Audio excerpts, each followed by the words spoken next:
আমার নাম মোহাম্মদ রনি মিয়া। রনি মিয়া, বয়স কত রনি? 30 বছর। 30 বছর। জন্ম জেলা কোথায়? জন্ম জেলা গাজীপুর। গাজীপুর, মানে গাজীপুর থেকে এসেছেন আপনি গল্পটা বলেন? জি, গাজীপুর। বলেন একেবারে ছোটবেলা থেকে, যেখান থেকে মনে আছে, যেভাবে বলতে ইচ্ছে করে আপনার। আমাদের যে বাড়ি ছিল প্রথম, ওই বাড়িতে আমরা ছোট থেকে বড় হয়েছি। পরে আমার মা পাকের কাজ করতো, মানুষের মানে রান্না করে খাওয়াইতো। আচ্ছা আচ্ছা। রান্না করে খাওয়াইতো, খাওয়ানোর পর ওই জায়গার থেকে আমরা তখন ছোট। আচ্ছা। পরে আমার ওই জায়গায়, আমরা বলতে কয় ভাই বোন ছিলেন আপনারা? আমরা 2 ভাই 1 বোন ছিলাম। 2 ভাই 1 বোন। জি। 2 ভাই 1 বোন, আমি সবার ছোট। পরে আমার মা পাখের কাজ করতো, আমার বাবা কিছু করতো না, একটা দোকান ছিল, ওই দোকানে চা, মানে ছোটখাটো একটা দোকান ছিল, চা বিক্রি করতো। পরে আমাদের সংসার ভালোই চলছে, এইভাবে আমার স্কুলে ভর্তি করে দিয়েছে। পরে আমি পড়ালেখা করতেছি, পড়ালেখা করতে করতে হঠাৎ করে আমার বড় ভাই যে উনি অসুস্থ হইল। আচ্ছা। অসুস্থ হইল মানে সে বাহিরে যাওয়ার জন্য টাকা পয়সা জমা দিছে, বাহিরে যাবে। আচ্ছা। বাহিরে টাকা পয়সা জমা দেওয়ার পরে ওই মেডিকেল করছে, যে মেডিকেলে ধরা পড়ছে যে দাও হয়েছে পেটে। ওকে। পেটে দাও দেওয়ার পরে এখন ওরা বলতেছে দাও থাকলে তো মেডিকেলে আনফিট, ওকে, ফিট হবে না। পরে এটা আগে ঠিক করো, পরে আমরা মেডিকেল আবার নতুন করে করবো। পরে ওই দাওয়াদের জন্য 3টা ওষুধ দিছে, যে 2টা করে খাইবা। আমার বড় ভাই কি করছে, শুনে নাই, ভুলে 3টা খাই ফেলাইছে একসাথে। আচ্ছা। বড় ভাই বলতে আপনার কোন সময়ের গল্প এটা? তখন আপনার বয়স কত? তখন আমার বয়স হলো 8 বছর। 8 বছর। স্কুলে যান তখন আপনি? জি, তখন আমি স্কুলে যাই। কোন ক্লাসে পড়েন? তখন আমি 3তে পড়ি। 3তে পড়েন। আচ্ছা। তারপরে হলো 3টা ওষুধ খেয়ে ফেলাইছে। ওষুধ খাওয়ার পরে আমার বড় ভাইয়ের পেটের নাড়ি ছিঁড়ে গেছে। আমরা তো প্রথম বুঝতে পারিনি কি হয়েছে, পরে মানে পাতলা পায়খানা শুরু হয়েছে, এটা আর কমে না, ওই ওষুধ খাওয়াই, স্যালাইন খাওয়া কমে না। পরে বিভিন্ন হাসপাতালে, আমাদের ওই জায়গায় উপজেলা, জেলা হাসপাতালে, বিভিন্ন হাসপাতালে নিয়ে দেয়, খালি রিটার্ন দেয়। আচ্ছা। কেউ কিছু বলতে পারে না। পরে আমার বাইরে বাসায় নিয়ে পড়ছে। পরে আমার মায় যে জায়গায় কাজ করতো বুয়ার, ওই অফিসের এক স্যার ছিল, ও এর সাথে যোগাযোগ করে বলছে তাইলে ঢাকা মেডিকেলে নিয়ে আসে। পরে ঢাকা মেডিকেলে নিয়ে আসছে, ঢাকা মেডিকেলে নিয়ে এসে ভর্তি করছে।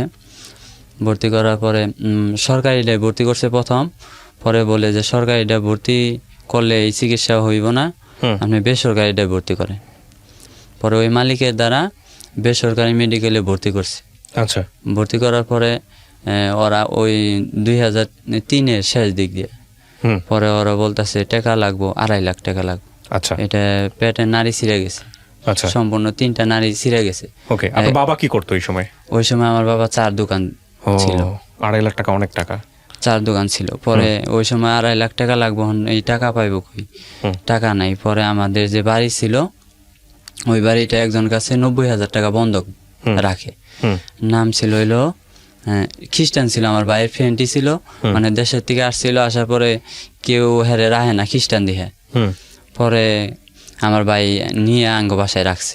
ওকে। ওই জায়গা থেকে বন্ধুত্ব সম্পর্ক। পরে আমার বাবা বলতেছে যে বাবা তাইলে কিছু টাকা পয়সা দিয়ে আমার চালাও। কয় যে কাকা এইভাবে তো টাকা পয়সা দেওয়া যায় না, যদি আপনি বন্ধক হিসাবে নেন তাহলে আমি 90,000 টাকা দিতে পারব। পরে কয় আচ্ছা ঠিক আছে, 90,000 টাকা তুমি দিলে বন্ধক হিসাবে, তুমি 2 বছরের মেয়াদ দিয়ে একটা স্ট্যাম্প করে তুমি 90,000 টাকা দাও। পরে 90,000 টাকা দেয়, ওই বাড়ি বন্ধক থেকে 90,000 টাকা নেই। পরে আমাদের বিভিন্ন জায়গায় আমার যে মা ওয়ারিশ পাইতো, সেই ওয়ারিশের জায়গাও কিছু বিক্রি করে পরে আমার আম্মা যে অফিসে চাকরি করতো, ওই জায়গার থেকে 50,000 টাকা ওই সময় দেয়। দেওয়ার পরে এইভাবে ওই অপারেশনটা করায় কমপ্লিট হয়। পরে আমার ভাই সুস্থ হয়ে বাড়িতে আসে। আসার পর থেকে তখন আমার বড় ভাই বিয়ে হয়েছে।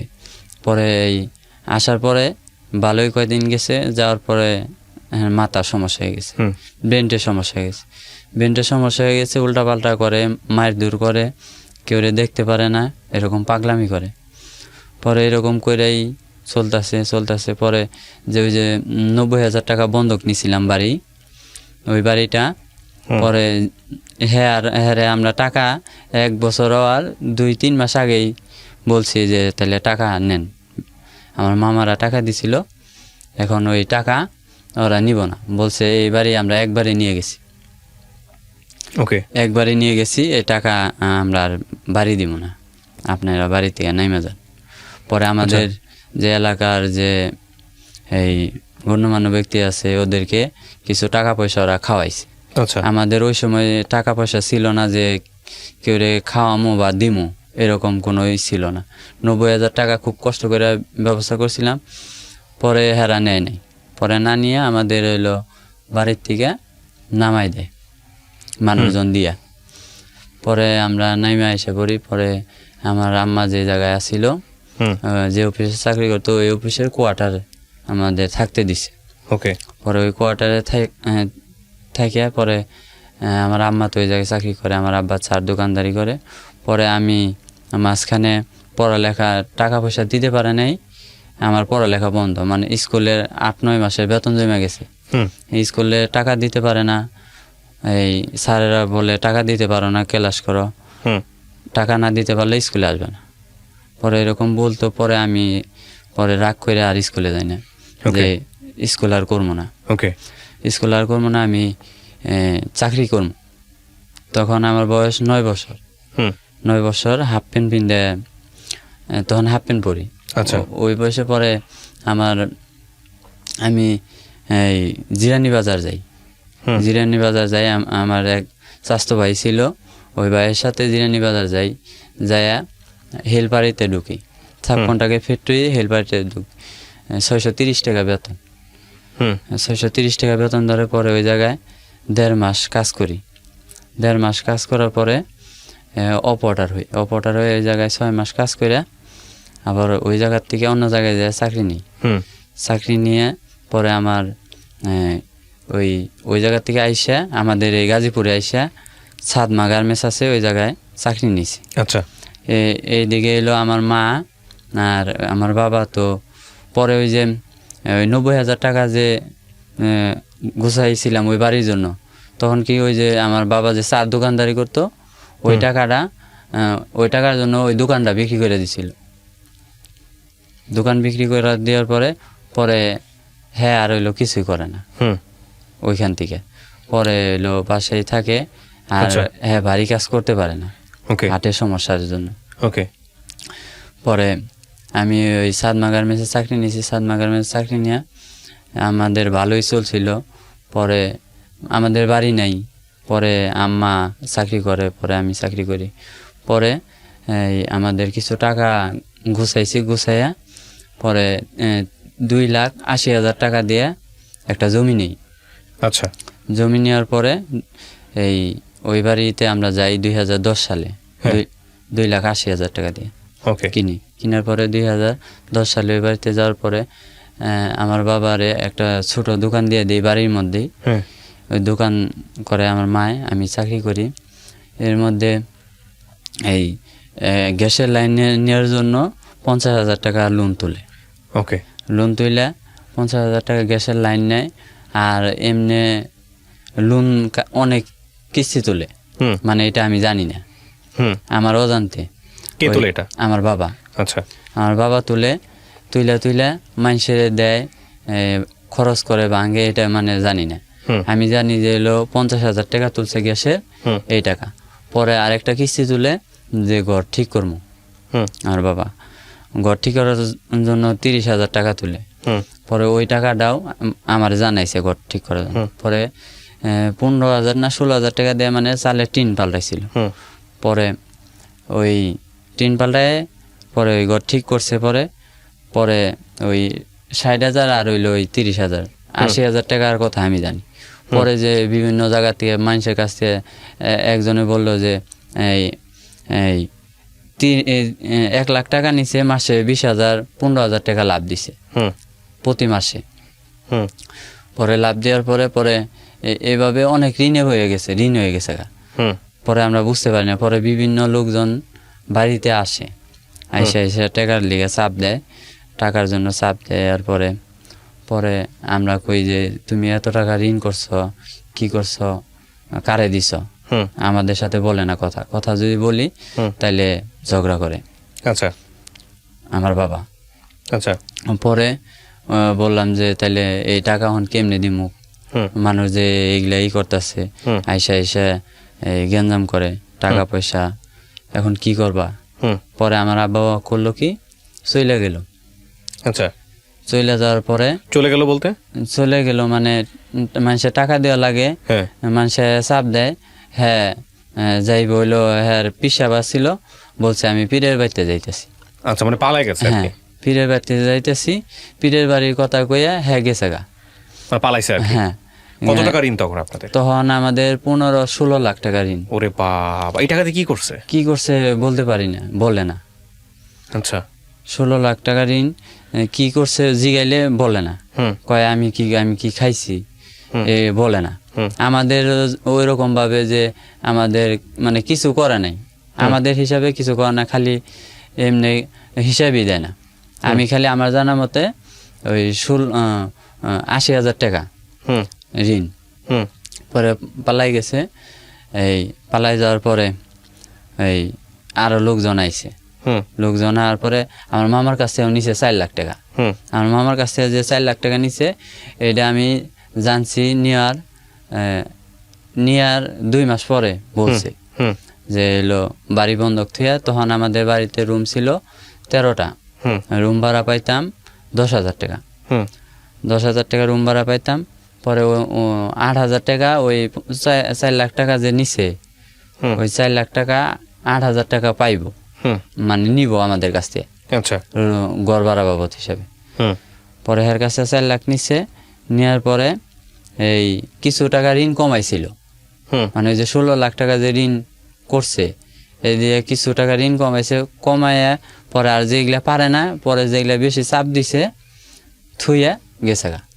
হুম পরে থুইয়া যাওয়ার পরে পরে তো সবাই আয়া আমার মারে ধরে, দিন রাত মানে 24 ঘন্টায় আচ্ছা আমার মারে আয়া টাকার জন্য অপমান করে, টাকা নিব, মারবো, হ্যান এরকম বিভিন্ন জনে।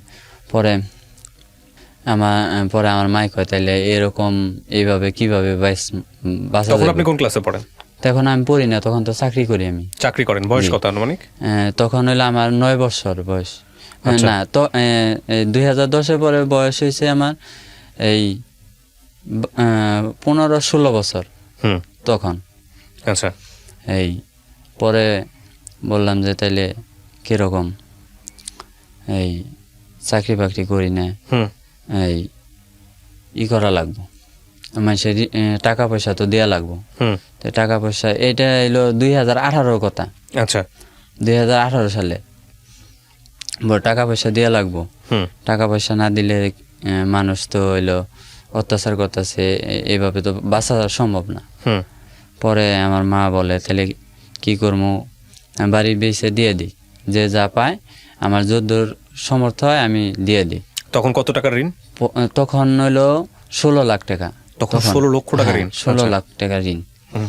আমার মামার 4 লাখ কি টাকা হইতো এর টাকা। 16-র সাথে আরো 4 লাখ, হ্যাঁ 20 লাখ টাকা ঋণ। ঋণ এই নিয়ে কি করছে আপনার? এই টাকা নিয়ে কে কি এইটা করছে? বলে না। বাবা? হ্যাঁ আমার বাবা অদ্ভুত কথাবার্তা।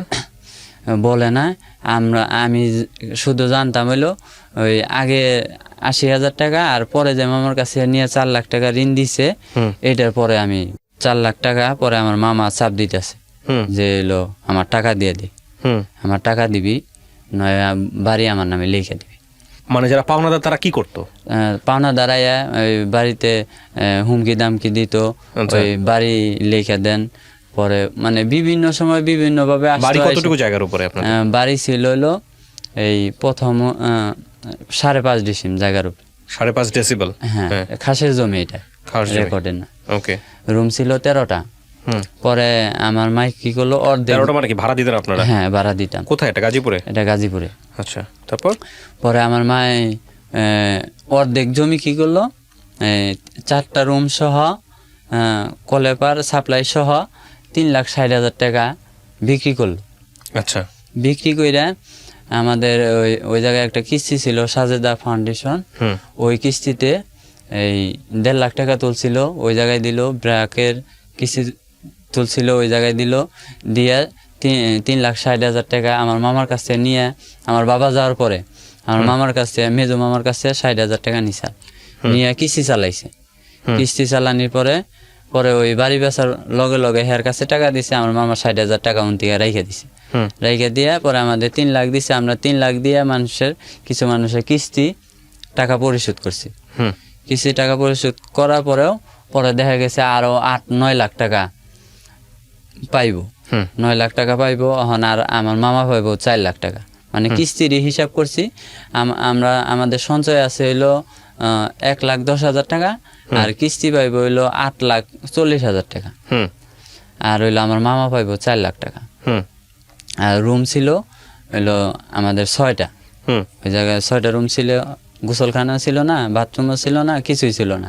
মানে অর্ধেক বিক্রি করার পরে মানুষ আরো চাপ দিতেছে যে তুমি ওদের দিলে আমাদের দিবে নাকি, ওদের টাকা পয়সা দিলে আমাদের দিবে নাকি।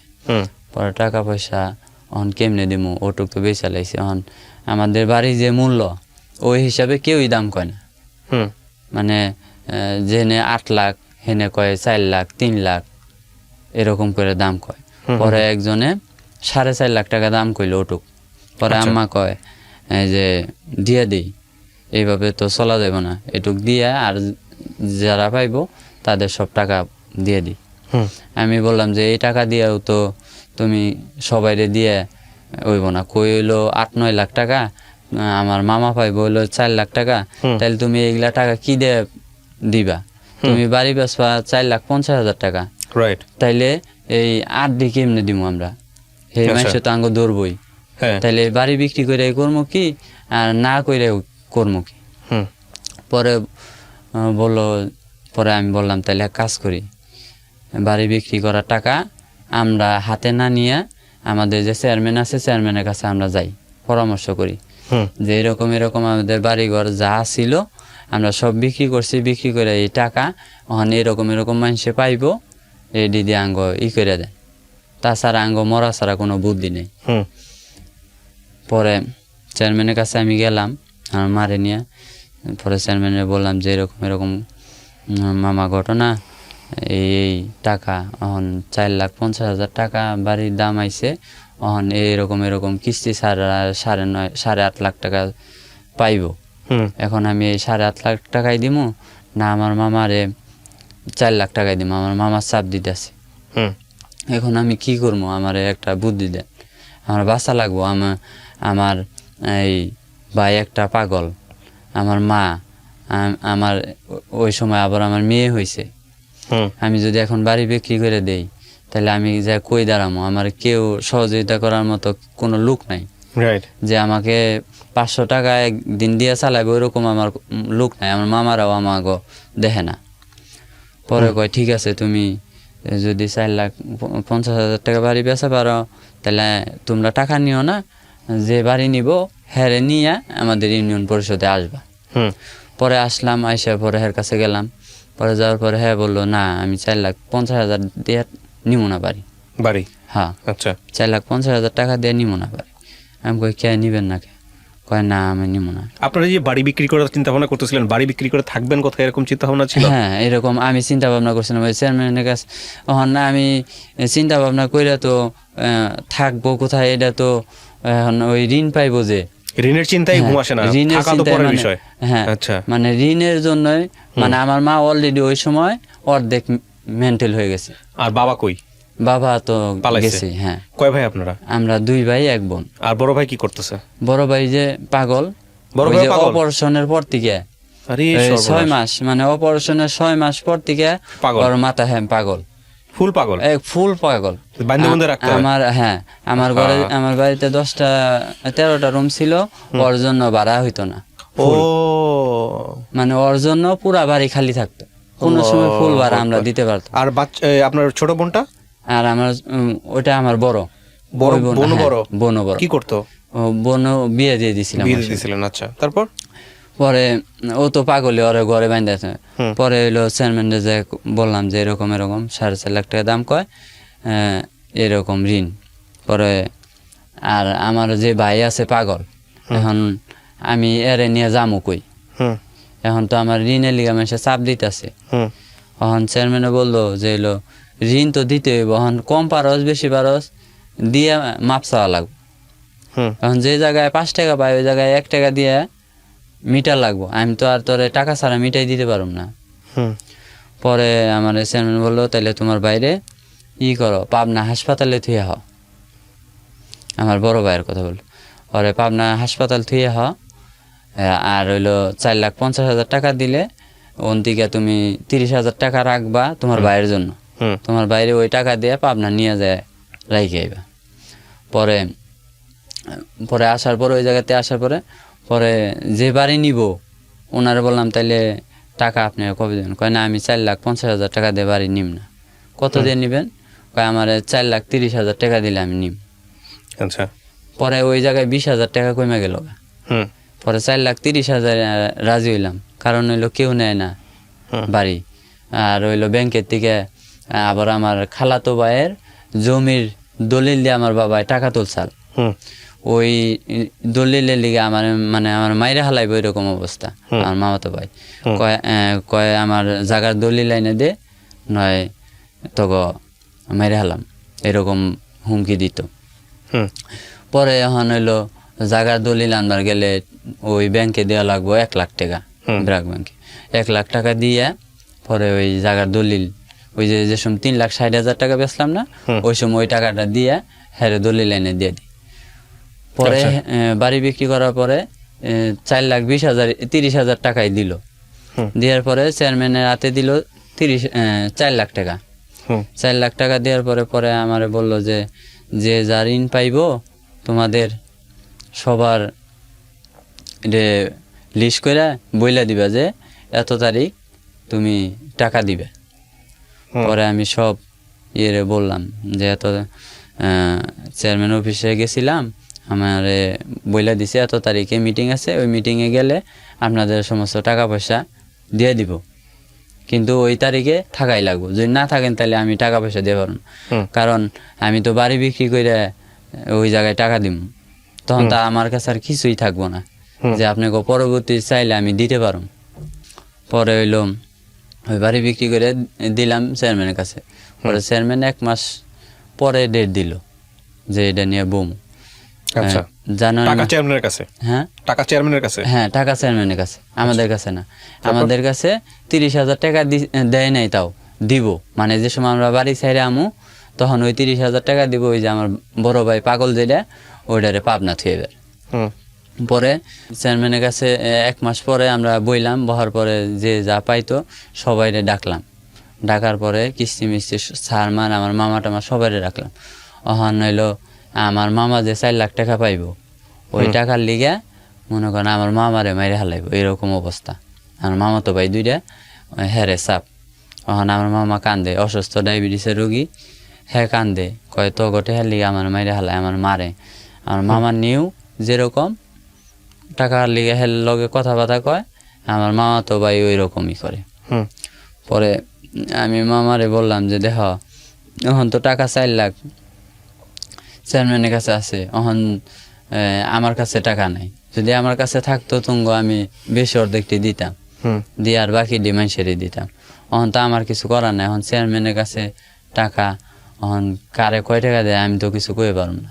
এখন যে যা দেয়, এখন তোমার চেয়ারম্যানে যে কয় টাকা দেয় তুমি নেও, পরে আমি তোমারে আস্তে আস্তে কিছু কিছু করে টেহা চাকরি বাকরি করে তোমারে দিমু।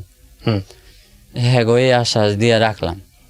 পরে চেয়ারম্যান অফিসে গেছি আমার মামা সবাইরে নিয়ে, যাওয়ার পরে সবাইরে যে যা পাইতো কিস্তি সারে গো 2 লাখ টাকা দিয়ে সব মিটাই দিল।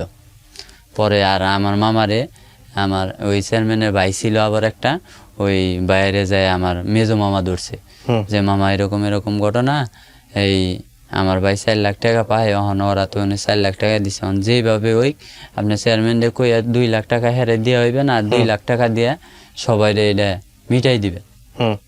পরে আমার মামা বলার পরে কয় ঠিক আছে আমি এটা দেখতাছি। পরে হইলো চেয়ারম্যানে বলছে, পরে মনে হয় তাই করছে। পরে 2 লাখ টাকা দিয়ে সবাইরে মিটাই দিছে। দেওয়ার পরে আর 2 লাখ টাকা আমার ছোট মামারে দিয়ে দিছে।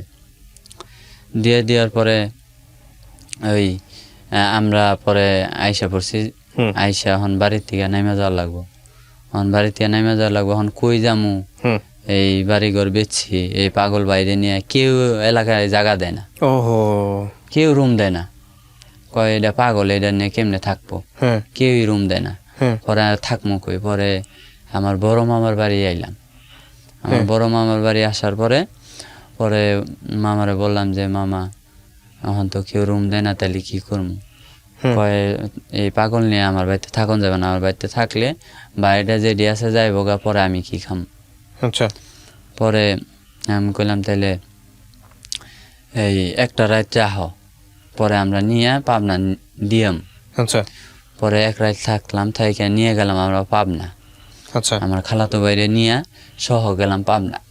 পাবনা যাওয়ার পরে পাবনা হাসপাতালে গেছি, হাসপাতালে যায় পরে ওই রকমভাবে কোনো ব্যবস্থা করা পারি না। হুম। এখন বেসরকারিভাবে এই ব্যবস্থা হয়, ওনে টাকা চাইলো 25,000 টাকা, মানে 25,000 টাকা 2 মাস থাকবো, আবার 2 মাস পরে আরো 25,000 টাকা দেওয়া লাগবে, হুম। মানে রাখবো টোটাল 6 মাস। 6 মাসে আপনার টাকা নিব 75,000, হুম। তাই আমাদের কাছে টাকা আছে 30,000, আচ্ছা। আর টাকা নেই এই যাইতে। ওখানে রাখার জন্য এত টাকা চাচ্ছে? হ্যাঁ, সরকারিটাই পারিনি। আচ্ছা, বেসরকারিটা? হ্যাঁ, বেসরকারিটাই। সরকারি হাসপাতালে ভর্তি করতে যায় হয় নাই, আচ্ছা। পরে বেসরকারিটায় চেষ্টা করলাম, পরে বললো যে এত টাকা লাগবে। পরে সরকারিটা অনেক ঘোরাঘুরি করলাম, একজন লোক ধরলাম, তাহলে টাকাও দিলাম 3,000, হুম। কোনো কাজ হইল না। পরে দেখি এই লোক নাই, আহে না, টাকা নিয়ে গেছে আর আহে না। পরে আমরা রিটার্ন আইলাম আবার ওই বাই নিয়ে, কারণ 75,000 টাকা ওই জায়গায় থুয়ামু, পরবর্তীতে তো টাকা আর দিতে পারুম না, হুম। কিভাবে থুয়ামু। পরে ওই বাই নিয়ে আসলাম, আইসা পরে হইলো এই আমার মামার বাড়িতে আসলাম। মামা বলল যে না, আমি ওরা রাহারম না, ওরা রাখলে আমার রুম যেটি আছে সব খালি হয়ে যাবে, হুম। তাইলে আমি টাকা পাম না, আমি চলতে পারব না। হুম। পরে আমি রুম নিলাম এক জায়গায় 3টা। আচ্ছা। আমার পাগল এক ভাই, ওইটা তো করে আটকাই রাখা লাগে। হুম। এক রুম নিলাম, রুম ভাড়া 2,000 করে, 3 রুম 6,000 টাকা। হুম। পরে 3 রুম নিলাম, নিয়ে পরে এদিক দিয়ে আমার মায় একবার পুরাপুরি পাগল হয়ে গেল।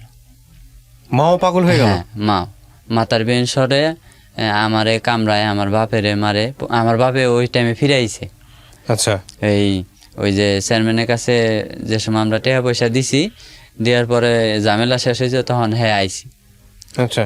আর পরে এখন মা পাগল, এখন এই মা নিয়ে মা পাগল, ভাই পাগল, থাকার হ্যাঁ, জায়গা নাই। থাকার জায়গা নাই। পরে এর মাঝে আপনি বিয়ে শাদী করছেন না? হ্যাঁ, বিয়ে করছি। ও, বিয়ে করে ফেলছেন? হ্যাঁ, তখন বিয়ে করছি। তারপর? আমি বিয়ে করছি 14 সালে। আচ্ছা। পরে এই 14 সালে বিয়ে করছি। হুম। আর মেয়ে হয়েছে হলো 18 সালে। ও, মেয়েও হয়ে গেছে তখন? হ্যাঁ, মেয়েও আছে। মেয়ে আচ্ছা। তখন মেয়ে হয়েছে 1 মাসের, আমার ছোট মেয়ে 1 মাসের। হুম। পরে আমার ওই মাও পাগল হয়ে গেছে, এখন আমার মারেও বাইন্দা থাকার লাগে, এখন আমার বাইরেও রাখা লাগে। ইস। এখন আমি মানে কোনো আমারে যে কেউ হেল্প করবো, কোনোভাবে কেউ হেল্প করতেছে না। হুম। পরে আমার মারে কি করলাম, আমাদের গাজীপুর সদর হাসপাতাল নিয়ে ভর্তি করলাম। হাসপাতাল বলতে কোন হাসপাতালে, কোথায়? এটা হলো গাজীপুর, গাজীপুরে? গাজীপুর সদর হাসপাতাল ওকে। আমাদের এই জায়গায়। পরে হাসপাতালে ভর্তি করে আমি বাসায় আসি রাতে 10টার দিকে। হুম। পরে আমার মামার বাসায় যাই, যে মামার বলি মামা এরকম এরকম ঘটনা, আমার মারে তো হাসপাতালে ভর্তি করছি, আমার কাছে আপাতত 1 টাকাও নাই। 1,000 টাকা ছিল, আমি ওই টাকা দিয়েই সরকারি হাসপাতালে ভর্তি করে এই বালিশ টালিশ লাগবো নিতে আসছে। এখন একবার এই যে টাকা ছাড়া তা তো হয় না, হুম। এখন তো কিছু টাকার দরকার, আমারে তুমি 2-3 হাজার টাকা দাও। কয় আমার কাছে 1 টাকাও নেই, আমার কাছে 4 আনা পয়সাও চাবি না, আমি 1 টাকাও দিতে পারব না। ওকে। পরে আমি কি করবো, পরে চলে গেলাম, চলে যায় এখন এলাম আমার বড় মামার কাছে গেলাম, মামা আমার মার হাসপাতালে ভর্তি করে থইলাম, কিছু টাকা ব্যবস্থা করে দাও, আমি আবার ডিউটি করতেছি হুম। ওই সময়, যে বেতন পাইলে তোমার আমি টাকাটা দিয়ে দিম। হুম। পরে কয় না, আমার কাছে টাকা পয়সা নেই, আমি দিতে পারব না। হুম। পরে হইলো একটা মোবাইল ছিল, ওই মোবাইলটা হইলো সকালবেলা বিক্রি করছি। তার আগে এই হাসপাতালে গেছি, একজন কাছ থেকে 3,000 টাকা নিয়ে আমি এই যে আমার সুমন্দিয়া শালা ছিল, ওই শালার কাছে 3,000 টাকা নিছি। নেওয়ার পরে হাসপাতালে গেছি। যাওয়ার অর্ধেক রাস্তায় উনি যে আমার আম্মা হয়ে গেছে, আইসা পড়ছে। কি হয়েছে? মানে হাসপাতাল থেকে বাইরে পড়ছে। ও আচ্ছা, বাসায় আইতাছে। আমার আব্বা কইতেছে ওই জায়গায় রাখা হারলাম না, স্যালাইন দিছে। এই জায়গায় যে ক্যানোলা লাগাইছিল, ওই ক্যানোলা টান দিয়ে একবার এই পর্যন্ত ফাইরে হালাইছে হাত। পরে হইলো প্রচুর বড় ব্লাড গেছে। পরে অমনি বাইন্দা সেন্দা আয়া পড়ছে। পরে কই ঠিক আছে, টাকা পয়সাও নাই, তাহলে নিয়ে আহ। পরে নিয়ে এসে সকালবেলা পরে আমি এই মোবাইলটা বিক্রি করে ওই আমার শালারে টাকা দিলাম। পরে আমার মাও পাগল, ভাইও পাগল। আমার মামা কইতেছে তাহলে আমার বাসায় তো রাখা যাবে না, এরকম যদি দুইজনে পাগলামি করে তাহলে আমি কেমনে রাখুম। পরে হইলো আমি রুম নিলাম, 3টা রুম নিলাম। নেওয়ার পরে ওই বাসায় যায় এক রুমে বাইরে রাখলাম আটকায়, আর এক রুমে হেরে রাখলাম, আর এক রুমে আমরা। এখন 3 রুমে 6,000 টাকা ভাড়া। পরে আমি চাকরি করি। পরে এই সপ্তাহখানিক মানে অনেক বুঝাইলাম আমার মারে, আমার বইনে, আমার বউ, আমি যে দেখো বাড়িঘর বিক্রি করে মাসে ঋণ দিছ, তো কেউ আর টাকা পয়সা চাইবো না। আমরা চাকরি বাকরি করবো, যা এটা দিয়েই খাম। মানুষ ভাড়া থাকে না, যাগো বাড়িঘর নাই, হেরা কি চলে না, বাঁচে না। আমার মারে অনেক বুঝাইলাম। বুঝানোর পরে মানে 1 সপ্তাহে হালকা একটু মানে সেন্স ফিরছে। আচ্ছা। পরে সেন্স ফিরার পরে আমি ডিগ্রি করতেছি। পরে কইতেছে বাবা আমি এই জায়গায় থাকবো না। কই তুমি কই থাকবা কও, তোমার জেনে ভাল লাগে আমি উনি রাখ, তুমি কই যাবে। পরে আমার বাবা যে আগে একটা বিয়ে করছিল, আচ্ছা, ওই ঘরে বড় এক পোলা আছে, কয় আমি হের কাছে ওই পোলার বলে যাম, ময়মনসিং থাকে।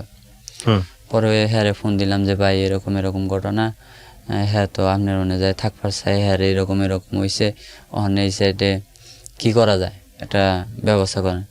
কোনো সমস্যা নাই, তুমি দিয়ে পাঠাও। পরে আমার মাই কয় যে তাহলে বাবা তুই ওইনে থাকিস না, তোরে থুয়ে যাম ওই জায়গায়, কেরা কি কয় মানুষে টেহা পায়, কেরা তোরে মারে দেখবো না, তুইও আঙ্গ লগে ল। কই তুঙ্গ লগে যায় আমি কি করবো, ময়মনসিং তো কোনো গার্মেন্টস নাই যে চাকরি বাকরি করবো। পরে কয় ঠিক আছে তাইলে মাওনা যায় চাকরি কর, আমরা ময়মনসিং যাই। পরে কইলাম তুমি তোমার যদি ভালো লাগে তাহলে তুমি যাও। পরে হইলো ময়মনসিং গেছে। যাওয়ার পরে আমারে মাওনা থুয়ে গেছে। মাওনা যায় আমরা রুম নিছি একটা। পরে বললাম যে তাহলে তুমিও থাকো আঙ্গ লগে, বাড়ি বেচার পরে যদি সবাই সিটাল বিলে লয়ে যায় গিয়া একজনে একখানে থাকি, তাহলে এমনি তো চিন্তা ভাবনা করো, আরো বেশি করবা, আরো বেশি সমস্যা হইব। কাকে বলতেছেন? আমার মারে বলতেছে। আচ্ছা, যে তাহলে তো আরো বেশি সমস্যা হইব, আরো বেশি চিন্তা করবা। কয় না বাবা তুই এলো এনে দেখ চাকরি বাকরি নিয়ে হারস নাহি, নিয়ে পরে আমরা আমনি।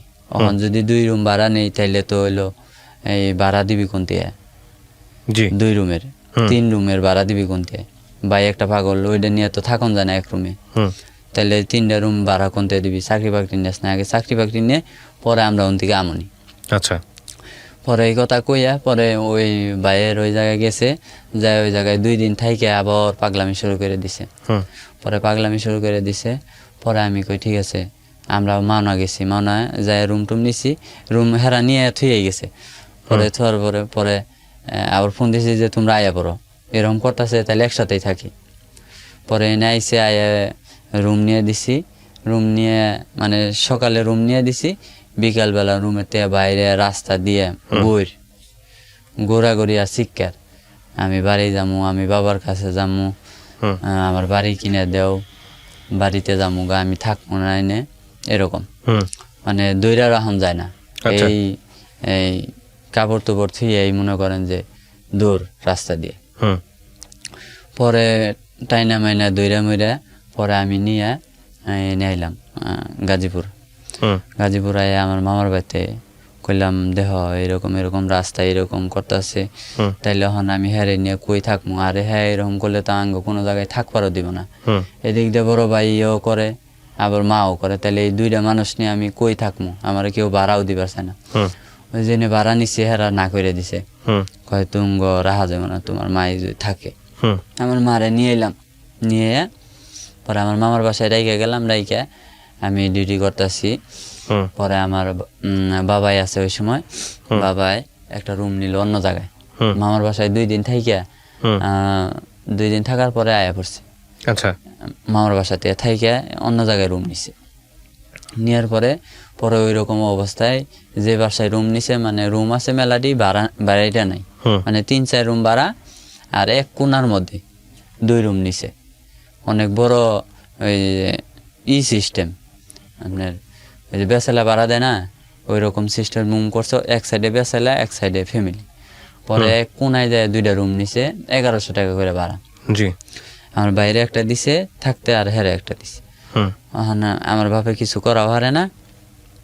এই আমার মায়ে হারা দিনই কাইজা ঝগড়া বানা মারি, আর আমি তো ওই জায়গায় ডিউটি করতেছি, হুম ওই মাওনা চাকরি নিছি, ডিউটি করতেছি। পরে বেতন বেতন পাই, 2 মাস থাকলাম। কয় বাবা, আমার কইতেছে আমার মা, 2 মাস থাকার পরে কয় বাবা তুই আয়া পরে নে, হুম আমরা একসাথেই থাকি। আমি কই তাইলে আমি তো একসাথেই তুঙ্গ নিয়ে থাকবার চাই, হুম তুঙ্গ তো আমি কই নাই যে তোমাকে থুয়ে আমি আলাদা থাকবো, হুম বাড়ি বিক্রি করছি তাই, তুঙ্গ তো আর আমি ফালাই দেই নাই। হুম তোমরা এরকম দিন করে করছ, আমি তুঙ্গ কোনোদিন ফালামো না, তুমি সুস্থ থাকো, এটাই অনেক আমার কাছে। হুম পরে বললো যে আয়া পড়ো, পরে আয়া পড়লাম আচ্ছা এই জায়গায় আর পরে আমি রুম নিলাম একটা। রুম নেওয়ার পরে থাকতাছি। পরে আমার ভাই তো পাগল, ওইটাও যেরকম করে, হুম। আমার মার এক অবস্থা দিন দিন মানে বেশি খারাপ হইতেছে। জি এখন আমি কি করবো, চিন্তা করি যে আমি এই 2টা মানুষ নিয়ে কি করবো। এদিকে তো বউ বাচ্চা আছে এরকম আমার মেয়ে আছে একটা, হুম। আর বউ ফুলহান আছে। এখন এই দিকে সামলামো না, একজন মানুষ কামাই করে বেতন আমার 9,000 টাকা, হুম ওভার টাইম নিয়ে 11-12 হাজার টাকা দিয়ে। আবার আমার ডায়াবেটিস আছে, ডায়াবেটিস ওষুধ না দিলে হয় না, হুম ডায়াবেটিস ওষুধ লাগে 1,000 টাকা। মানে আমার আব্বার পিছনে হার্টের সমস্যা, হ্যার পিছনে। এখন হ্যাঁ 2জনে দেখা গেছে ওষুধ পানি কিনে দিয়ে, এই রুম ভাড়া দিয়ে আমাদের যে খাওয়ার খরচের টেহা এগুলা থাকে না। হুম পরে চিন্তা করি যে আমি হ্যাঁ সুস্থ কেমনে করবো, সুস্থ কেমনে করবো। হুম পরে পরে ওই যে বাড়িতে রুম ভাড়া ছিলাম, ওই বাড়িওয়ালা কয় দেখো তোমাগো এরকম কষ্ট, তোমার মারে নিয়ে এরকম কষ্ট করো, তাইলে করো, এই তোমারে আমি 50,000 টাকা তুলে দেই, হুম আমি যাবি নয়া, আমি কিস্তি তুলবো, তুমি মাসে 5,000 টাকা চালাইবে। এই আমি কই কাকা আমার কিস্তি তুলে দিবেন, আমি কিস্তিটা আনবো কেমনি, আমি তো খাইয়ে হ্যাঁ চিকিৎসা করে আমি খাইয়াই পারি না, ঘর বাড়ি দিয়ে কিস্তি কেমনে চালামো। কয় না কিস্তি চালাই পারবা, তোমার বাপের একটা অটো রিক্সা কিনা দেই, হ্যাঁ অটো রিক্সা চালাই পারবো। হুম পরে আমার বাপে কয়, আমার বাপেও হের লগে কয় হ বাবা আমি চালাই হারুম, হুম সমস্যা নেই, আমার অটো রিক্সা কিনে দে। পরে হ্যাঁ 30,000 টাকা দিয়ে, হ্যাঁ 50,000 টাকা দিছে। 50,000 টাকা দিয়ে হ্যাঁ ঘর ভাড়া বাচ্চাল, দোকান বাকি বাচ্চাল, হ্যাঁ 20,000 টাকা নিয়ে গেছে। হুম ঘর ভাড়ার দোকান বাকি সব ক্লিয়ার করে নিছে। আর 30,000 টাকা থাকে। পরে একটা সেকেন্ড হ্যান্ড রিক্সা নিছে 29,000 টাকা দিয়ে। হুম নিয়ে পরে 2 মাস চালাইছে, 2 মাস পরে ব্যাটারি গেছে আচ্ছা অটো রিক্সার। এখন হইলো 5,000 টাকা কিস্তি, এখন অটো রিক্সার ব্যাটারি গেছে, ব্যাটারি কিনতে 20,000 টাকা লাগে। হুম পরে সেই ব্যাটারিও কিনা হারি না, এখন গাড়িও চালাই হারে না। হুম কয় মাস গাড়ি, 2 মাস চালাইছে গাড়ি, হুম কিস্তি তুলে দেওয়ার পর 2 মাস চালাইছে, চালাইয়া আমার ওষুধ পানি এনে দিচ্ছে, কিস্তিও মানে দিছে, হ্যাঁ চালাই হুম পরে বলতেছে এখন তো ব্যাটারি না কিনলে এখন কিস্তিও দেওয়া লাগবো, ব্যাটারি দেওয়া লাগবো, এখন কি করবো। পরে আমি কই আমার ব্যাটারি কিনা দেওয়ার মতো তো আর সামর্থ্য নাই, হুম কি করবো এখন। পরে আমার মারও অসুখ কইন্দে বেশি হইলো। পরে আমি কইলাম যে অটো রিক্সাটা বেচা দেখি মারে চিকিৎসা করি, হুম এই কয় টাকা দাম হয় দেহ। পরে সেই 29,000 টাকা অটো রিক্সা 15,000 টাকা বেচলো। 15,000 টাকা বেচে 15,000 টাকা ধরে নিয়েই আর মারে ডাক্তার দেখাইলাম। হুম ডাক্তার দেখে মাথার বেন পরীক্ষা করলাম, পরীক্ষা করার পরে ধরা পড়লো যে হ্যাঁ বেন শর্ট হয়ে গেছে, হুম ব্রেনটা সমস্যা হয়েছে, হুম ওষুধ খাওয়া লাগবো, টানা 6-7 মাস ওষুধ খাওয়া লাগে। হুম পরে পরীক্ষা টরীক্ষা করে এই 10,000 না 12,000 টাকা খরচ হইলো ওষুধ পানি নিয়ে। পরে ওষুধ খাওয়া শুরু করলাম হ্যাঁ ব্রেন্টের। পরে খাওয়াইতে পরে এই কিছুটা সুস্থ হইলো। হুম সুস্থ হওয়ার পরে এক পর্যায়ে যায় এখন ওষুধ লাগে এলো 5,000 টাকা প্রতি মাসে। মানে হ্যাঁ যে ডাক্তার ওষুধ দিছে এই ওষুধ 5,000 টাকা লাগে মাসে। হুম আবার হইলো ডায়াবেটিসের ওষুধ লাগে 1,000 টাকা। হুম পরে এরকম করে এখন আমি এভাবে আস্তে আস্তে ঋণের দিকে আবার যাইতেছি। হুম এখন না খাইয়া তো থাকতে পারি না। 1,000 টাকা দিয়ে যে রিক্সা কিনছিল ওই রিক্সাটা বিক্রি করে আমার মায়ের তো চিকিৎসা করলাম। চিকিৎসা করার পরে আমি চাকরি করি। যে জায়গায় চাকরি করতাম ওই জায়গা থেকে চাকরিটা ছেড়ে দিই। হ্যাঁ ছেড়ে দিয়ে মানে ওই জায়গায় বাড়ি বেঁচে আর পরে মানুষে নানান কথা কয় বাড়ি বেঁচে ঋণ করে খাইছ এই করছো ভাঙছ ফুর্তি করছো মানে এরকম কথা কয় দেখে মানুষ। পরে আমি ওই জায়গায় চাকরি করুন। পরে অন্য জায়গায় গেছি যে আমাদের ওই জায়গায় পল্লী বিদ্যুৎ। হুম আমি যে জায়গায় থাকি ওন থেকে 20 টাকা ভাড়া লাগে যাইতে। হুম পরে ওই জায়গায় গেছি যাওয়ার পরে দেখা গেছে যে 1 সপ্তাহ ডিউটি করছি হাইটে। হুম আমার এক বন্ধু ছিল ও চাকরি নিয়ে দিছে। পরে ওই জায়গায় হাইটে ডিউটি করছি। ডিউটি করে পরে হইলো ওই বেতন ধরছে হইলো 9,200। হুম 9,200 পরে ওভার টাইম নিয়ে দেখা গেছে 12,000-13,000 টাকা পাই। ওই টাকা দিয়েই 5,000 টাকা ওই কিস্তি দেই, 6,000 টাকা কিস্তি দেই। আর হইছে হইলো ওই ঘর ভাড়া খাওয়া সব ওই 6,000 টাকার মধ্যেই। পরে এরকম করে খালি ঋণ হই। এখন কী করবো বুঝি না যে আমি কি করলে। আমার মায় তো পাগল হয়ে গেছে। এখন হ্যাঁ সুস্থ থাকবো কীভাবে আমি চেষ্টা করি যে হ্যাঁ সুস্থ কীভাবে থাকবো, হ্যাঁ রে কীভাবে সুস্থ করবো। আমার তো কেউ হেল্পও করে না যে হলো আমি চিকিৎসা করে সুস্থ করবো। এখন এলো আমার মামা কয় তুই যদি টেহা কিছু গুছাই হারস তাইলে আমি তোরে ওই বাড়িটা নিয়ে দিম, যা তুই কিছু টেহা গুছা আমি তোরে বাড়ি কিনে ওই বাড়ি নিয়ে দিম, রাইহা দিম। পরে ওই 6,000 টাকা দিয়ে খাওয়া খরচ সব করি। এরকম করে ঋণ হয়েছে। ঋণ হওয়ার পরে ঋণ খালি বাড়েই ঘর ভাড়া বাজে একবার বাজছিল 20,000 টাকা কিস্তি তুলে হেকাইটা নিছে। পরে সেই কিস্তি টানতাছি। পরে ফেসবুকে একটা পোস্ট দেখলাম যে একজন কিডনি লাগবে বি পজিটিভ। পরে ওই পোস্টটা দেখে কই আমার গ্রুপ তো বি, দেখি কি কয়, ফোন দিয়ে দেখি কি কয়। পরে পোস্টটা ছিল মানে অনেক আগের, 8-9 মাস আগের। পরে এলো ফোন দিছি যে ভাই আপনি বি পজিটিভ কিডনি লাগবো। কয় না কিডনি ব্যবস্থা হয়ে গেছে। কই ব্যবস্থা হয়ে গেছে? কয় হ্যাঁ ব্যবস্থা হয়ে গেছে। বললাম যে হ্যাঁ, বলে ভাই আপনি কি করবেন, কিডনি দিবেন? কয় আমি বললাম হ্যাঁ। কয় টাকা দিয়ে কি করবেন আপনি? আপনি কি মানুষ মানে বাঁচতে ইচ্ছা করেন আপনার? আপনি যে এটা করবেন আপনার কি বাঁচার ইচ্ছা নাই? আমি কই ভাই আমার বাঁচার ইচ্ছা আছে, থাকলেও কিছু করার নাই। একটা কিডনি দিলে তো বাঁচাই যায়। আমি একটা কাজ করবো টাকা দিয়ে, তার জন্য হয়ে গেছে তো হয়ে গেছে। পরে নেটে সার্চ দিই, পরে ওই কিডনি ডোনার দিয়ে সার্চ দিই, পরে একটা নাম্বার পাই। নাম্বার পাই যোগাযোগ করি।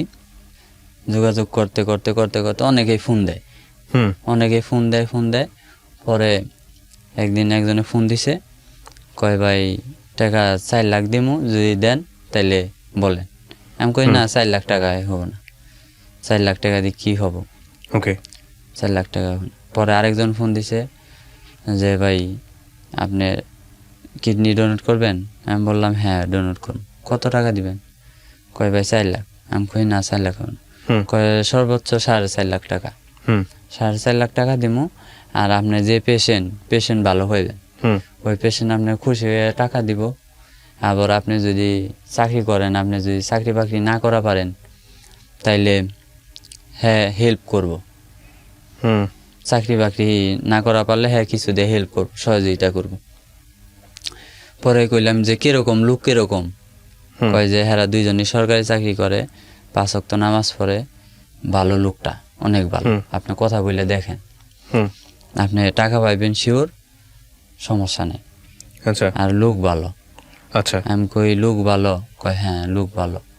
আমি কই এটা তো অনেক প্রতারণা করে অনেক মানুষ, হ্যাঁ কিডনি নিয়ে টাকা পয়সা দেয় না, বা কিডনি নিয়ে খবরে দেখা গেছে অনেক কালোবাজারি ব্যবসা করে, কিডনি ব্যবসা করে।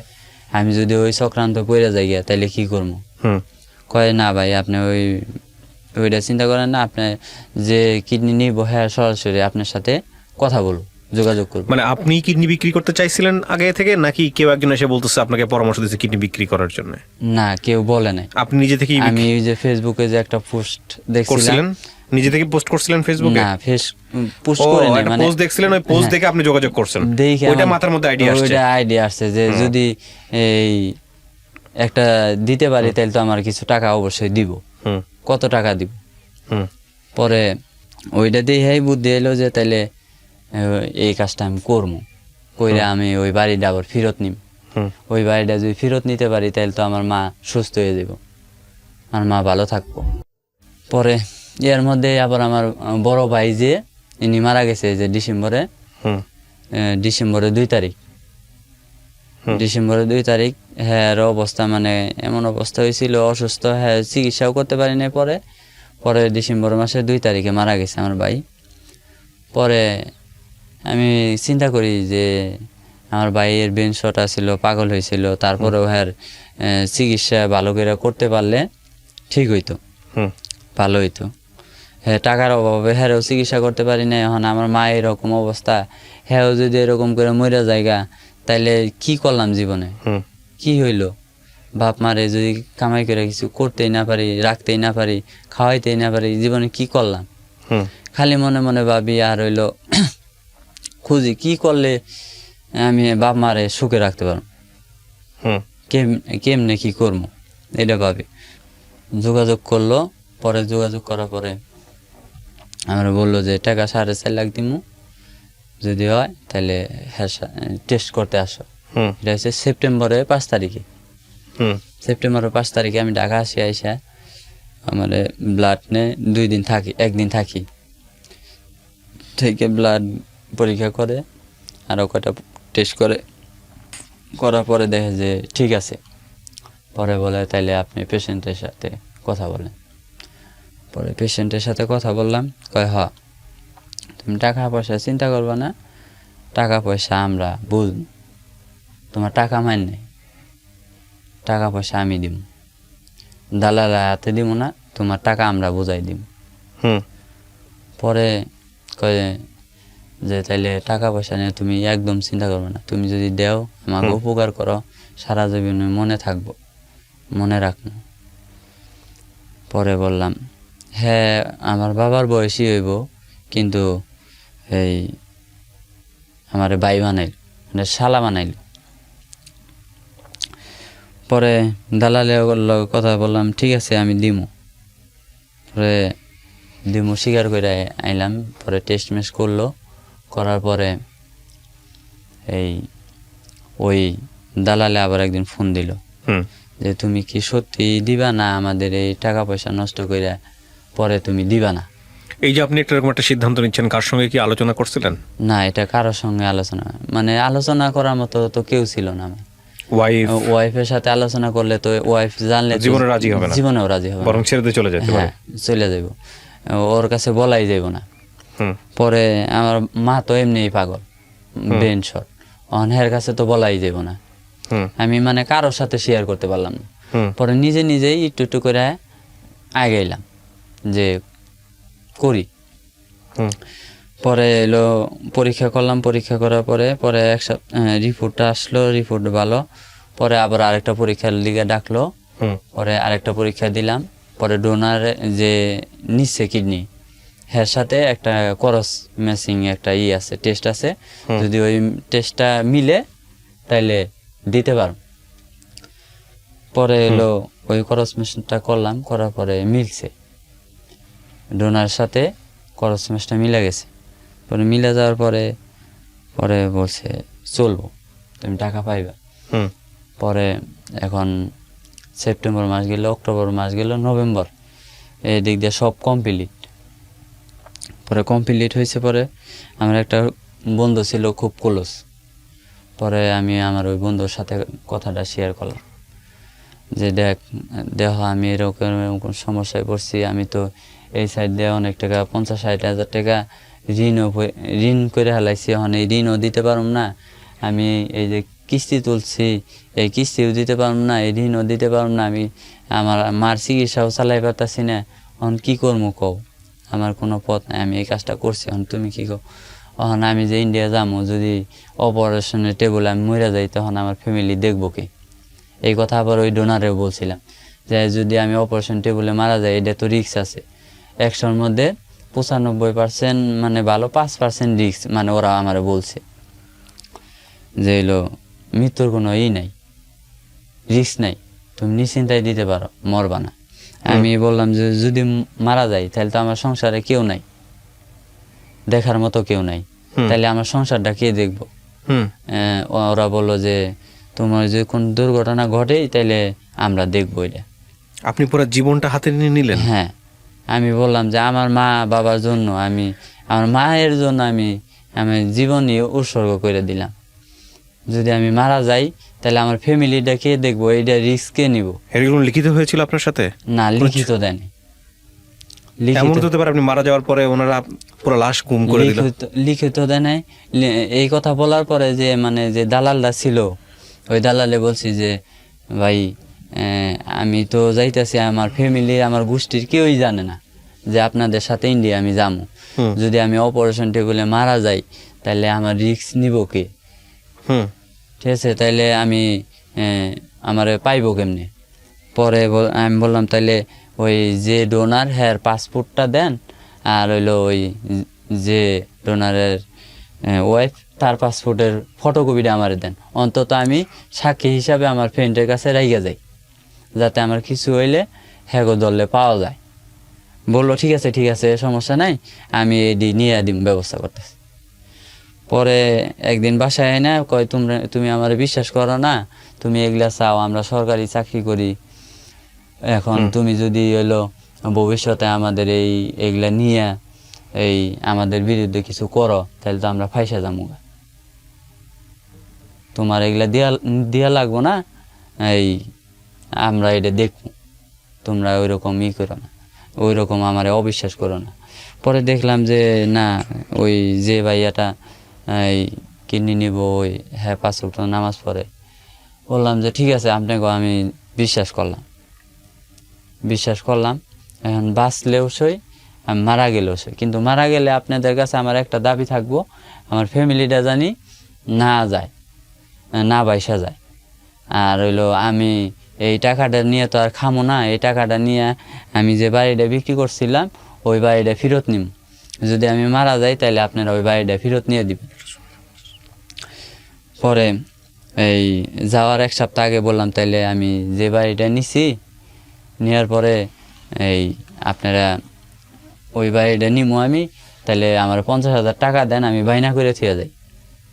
পরে হ্যাঁ কাছে 50,000 টাকা, আমি 50,000 টাকা দেয় না, প্রথম আমার 20,000 টাকা দেয়, পরে 20,000 টাকা দিয়ে আর হইলো আমি গুছাই মুছাই 50,000 টাকা বাইনা করে থিয়ে যাই। ওই বাইনা করার পরে আমি যাইগা 16 তারিখ ইন্ডিয়া। আমার বলে যাইল 1 মাসের মধ্যে অপারেশন হয়ে যাব, 1 মাসের মধ্যে অপারেশন হয়ে যাব। অপারেশন হওয়ার পরে তুমি আয়সা বলবো। এদিক দিয়ে আমি যে অফিসে চাকরি করি, অফিসে স্যারের কাছে মিছা কথা বলছি যে যদি চাকরি জায়গা তাহলে আমি চাকরি পাবো না।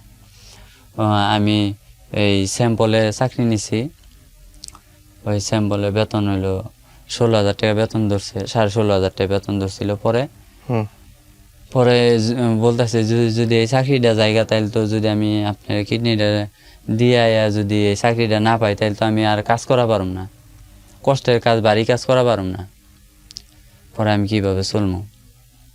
পরে বলতেছে যে ঠিক আছে তোমার বেশি সময় লাগামো না, তুমি আমাদের দেও, উপকার করো। পরে আমার ফ্রেন্ড কইতাছে কয় তোমার আমি 50,000 টাকা দেই, আমি যে তোমার 50,000 টাকা দিম তাও তুমি যাইও না, কিডনি দেওয়া লাগবে না। আমি বললাম দেখো একজনরে আশা দিছি, সে বাঁচবো, নতুন করে আশা স্বপ্ন দেখছে যে আমি কিডনি দিলে সুস্থ হমু। এখন হ্যাঁ আমার পিছনে প্রায় 1 লাখ টাকা খরচ করছে, আর হ্যাঁ ও স্বপ্ন দেখছে যে আমি সুস্থ হমু, পাইছি কিডনিটা দিব আমারে। এখন আমি যদি হ্যাঁ না দেই, না যাই, তাহলে হ্যাঁ কষ্ট পাইব অনেক, আর হ্যাঁ এতগুলা টাকা নষ্ট হইব। এখন আমি নিয়ত করছি দিমু দিয়েই দিমু, যামু, হ্যাঁ আমি নিরাশ করবো না, হ্যাঁ যখন আশা দিছি দিমুই। পরে বলতাছে, পরে ওরে বললাম যে এরকম যদি আমি মারা যাই তাহলে এই যে এই লোকের ঠিকানা দিলাম, এই ঠিকানায় গেলে আমার খোঁজ পাইব। যদি আমি অপারেশন টেবলে মারা যাই, আমি যে ইন্ডিয়ায় যামু, আমার তো ফ্যামিলি গোষ্ঠীর কেউই জানে না, তোমারে বইলা গেলাম আর হ্যাঁ বাড়ির ঠিকানা দিয়ে গেলাম, যদি আমি মারা যাই তাইলে তুমি হ্যাঁ এই ঠিকানায় যাইবা, গেলে আমার খোঁজ পাইবে। পরে ঠিকানা দিয়ে পরে নভেম্বর মাসে 16 তারিখে এখন বাইতে থেকে বাইরামু কেমনে। তখন আমার আম্মারে বললাম যে মা, তার 15 দিন আগে থেকে বলতেছি যে আম্মা আমি তো এই অফিসের কাজে ঢাকা যামু, 15 দিন থাকবো ঢাকা, 15 দিন ঢাকা থাকবো, আমি অফিসের কাজে ঢাকা আমারে পাঠাইবো অফিস থেকে। এখন তুমি চিন্তা করো না, আমি অফিসের কাজে যাইতাছি, তুমি আমার লিগে কোনো চিন্তা করবা না। এখন বউরে কেমনে বুঝাম, পরে বউর লগে বুদ্ধি করে বউর লগে একটু ঝগড়া লাগাইলাম, ঝগড়া লাগাই বউ গেছে গা বাপের বাড়ি। পরে বউর সাথে কথা নিয়ে একটা খোঁচা দিয়ে কথা বলছি, ও এটা নিয়ে রাগারাগি করে হ্যাঁ গেছে গা বাপের বাড়ি। আমি কই এটাই তো চাইছি, তুমি গেলে গাই তো আমি তাহলে ঢাকা যাইতে পারবো, মানে ইজিলি কাজটা করতে পারবো। হ্যাঁ বাড়ি থেকে বাইরেতে পারবো, নাই তো ও জিজ্ঞাসা করবো কই যাবে কি করবা, তাছাড়া তো যাইতে পারবো না। পরে ওর লগে একটা ঝগড়া বাজাই দেখলাম যে কাজ হয়েছে, গেল বাপের বাড়ি। পরে আমি আর ওরা আনতেও যাই না, কইও না কিছু। পরে খালি আসার দিন কই এলাম যে আমি ঢাকা গেতাছি কাজে, এই কথা বইলে পরে আসলাম। আসার পরে এই ঢাকা ধানমন্ডি থাকলাম 2 দিন, 12 তারিখ আসলাম।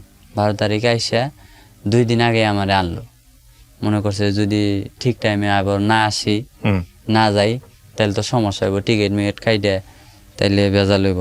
আমার 2 দিন আগে নিয়ে আসলো।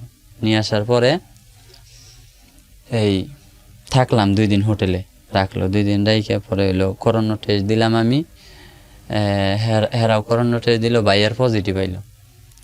এই যে করোনা টেস্টে হ্যাঁ করোনা হয়েছে। পরে আঙ্গ ডিসিশন দিল যে আমার আবার অ্যাটেন্ডেন্ট আছে, মানে মেডিকেল যে ভিসা করছে আমার সাথে একজন অ্যাটেন্ডেন্ট যাইব। পরে সেই অ্যাটেন্ডেন্ট আর আমি হেরা পাঠাই দিব, আঙ্গ 2জনে পাঠাই দিব, হেরা পরে যাইব। পরে আবার ওই দিনই করোনা রিপোর্ট আরেক জায়গায় করাইলো, কয় না ঠিক আছে করোনা রিপোর্ট, করোনা হয় নাই। পরে আমরা 16 তারিখে 3টার ফ্লাইটে গেলাম দিল্লি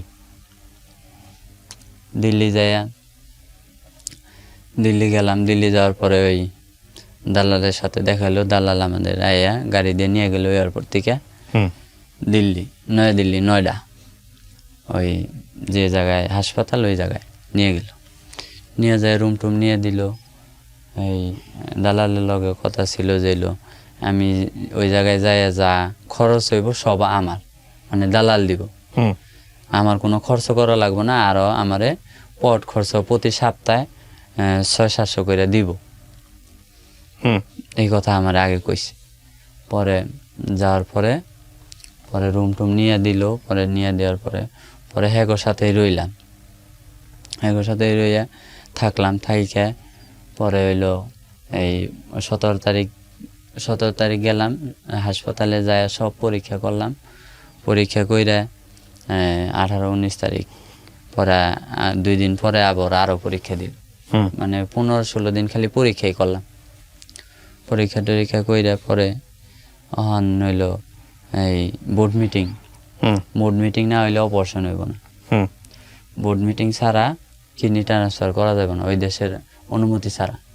পরে বোর্ড মিটিং আইজ হইব, কাইল হইব, এই সপ্তাহে, ওই সপ্তাহে, ওই সপ্তাহে, এই সপ্তাহে, এরকম কইরা মানে এক মাসের কথা কয়ে নিচে 1.5 মাস অলরেডি পার হয়ে গেছে। পরে আমরা গেলাম হইলো ঘুরতে যাইব। পরে আপা বলতেছে ইন্ডিয়া যখন আইলাম তাহলে তাজমহল দেখা যায়, আর আমু না আমু ঠিক নেই, বেড়াই যাই। পরে তাজমহল তাজমহল গেলাম, পরে কুতুব মিনার গেলাম, পরে লালকেল্লা গেলাম, এগুলো সব ঘুরে দেখাইলো।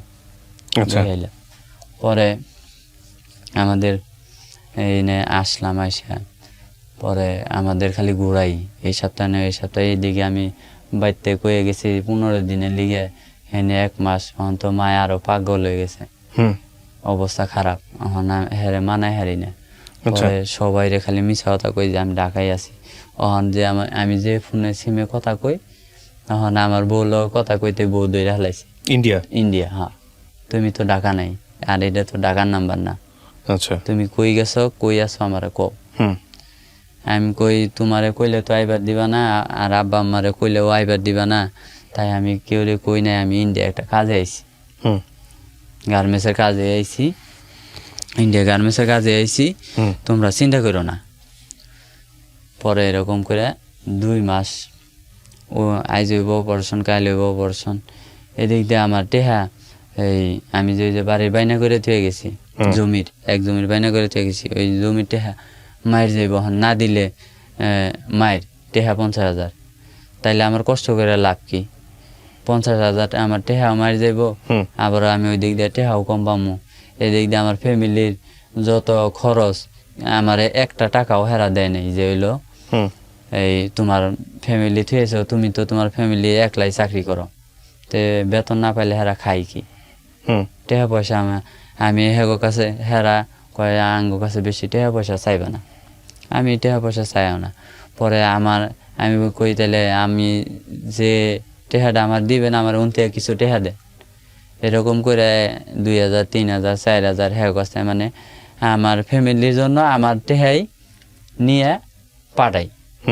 পরে হেরা বাজার খরচ, ঘর ভাড়া দেয়, বাজার করে খায়, কারণ আমার বেতন ছাড়া তো আর হইলো ইনকাম করার আর কেউ নাই। পরে ওদিকে পাঠাইতে হেরা টেহা দিব হইলো 4.5 লাখ, দালালে কইছে। আর হইলো পরে আমি হেরে কইলাম যে আপা আপনি খুশি হয়ে কত দিবেন, আগেই কোন কয় টেহা দিবেন আপনি?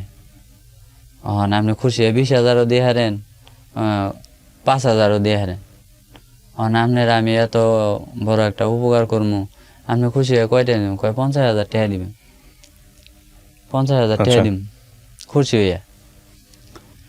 আমি কইলাম খুশি হয়ে 50,000 টাকা দিবেন? আমার 50,000 টাকা দিলে আমি যে জায়গাটা রাখবার চাইতেছি ওইটা তো আমি রাখা হারুম না।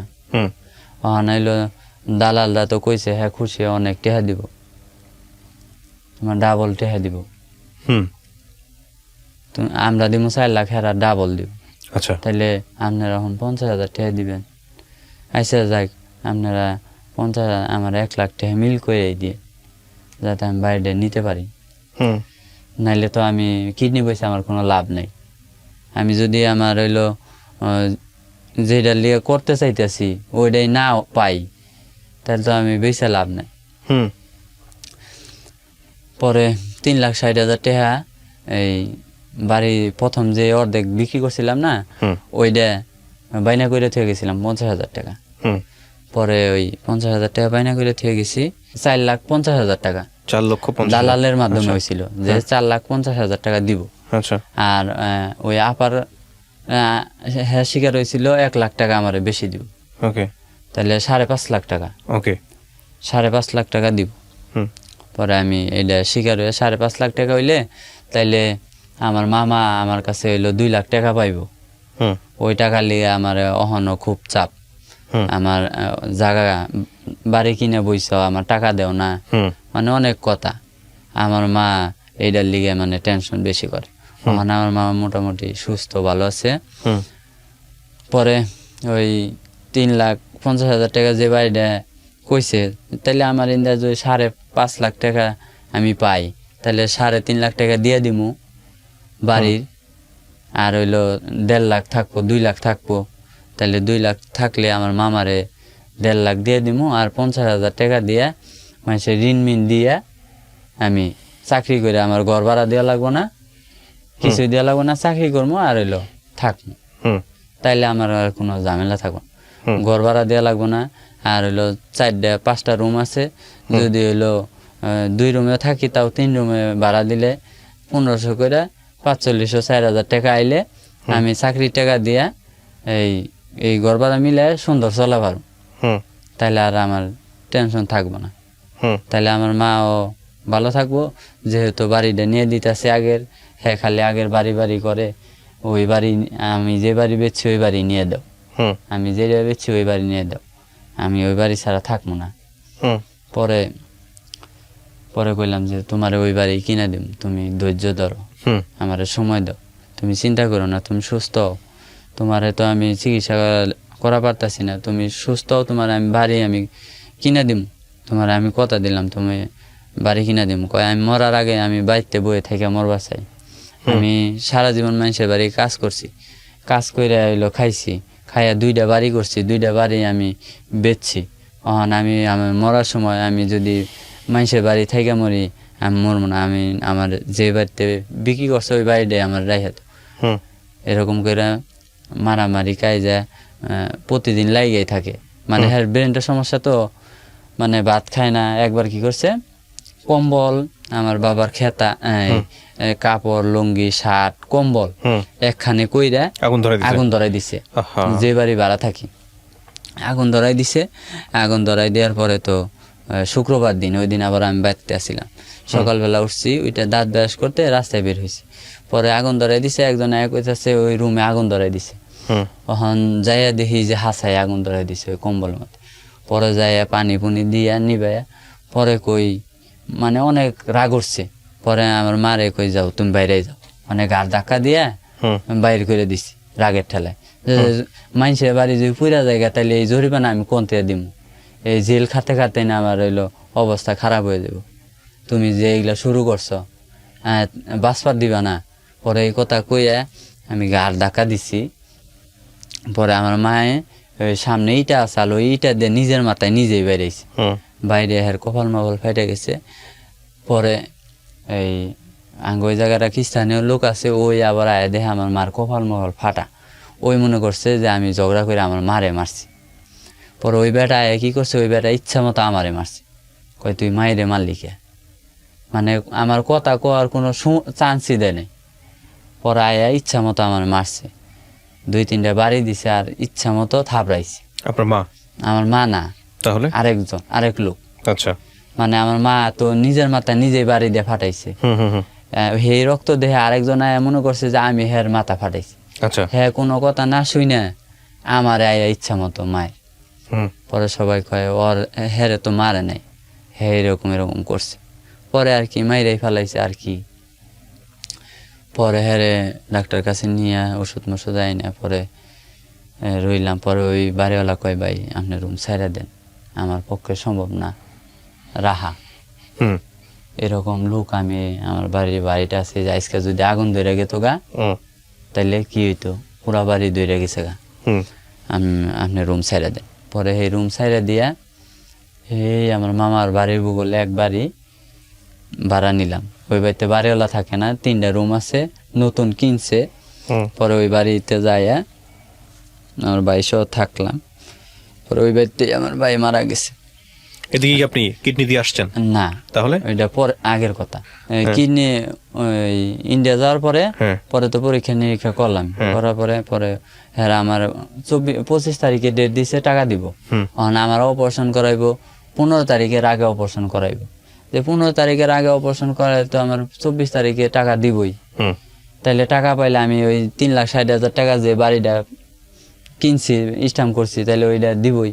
তাইলে দিলে আমি ওই বাড়িটা নিমুই শিওর। পরে ওই আমার অপারেশনও হয় না, আমার টাকাও আর দেয় না। হুম আমার ওই 50,000 টাকা মার যায়। হুম তারপর ওই 50,000 টাকা মার যায়, পরে আমি হ্যাঁ লগে অনেক রাগারাগি করি, কিন্তু কই না যে হইলো আমার 50,000 টাকা মার গেছে। অহন 50,000 টাকা মার গেছে, ও কই না কে লিগা যে অহন যদি কই যদি আমার এই টাকাও না দেয় অপারেশনের আগে, হুম তাইলে যদি না পাই টাকা তাহলে আমি সব দিক দিয়ে মরবো। হুম অহন আবার অপারেশনের সময় যদি আমি মরে যাই, হুম তারা টেহা না দেয়, তাইলে আমার কিছু করার নাকি? হুম আমার যদি গুম করে হালায় তাও আমার কেউ পাইব না বেশি। হুম তাহলে আমি কি করবো?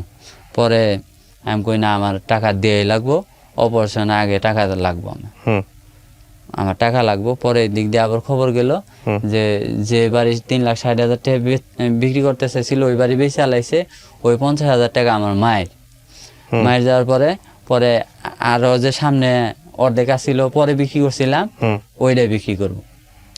কইলাম তাহলে ওইটা বিক্রি করবো, কয় টাকা দাম? কয় 6.5 লাখ টাকা কাইটা দিছে। হুম যে 6.5 লাখ কাইটা দিছে, এখন তো টেহা আছে আমার কাছে 4.5 লাখ। এমনি কি অপারেশন হয়েছে আপনার?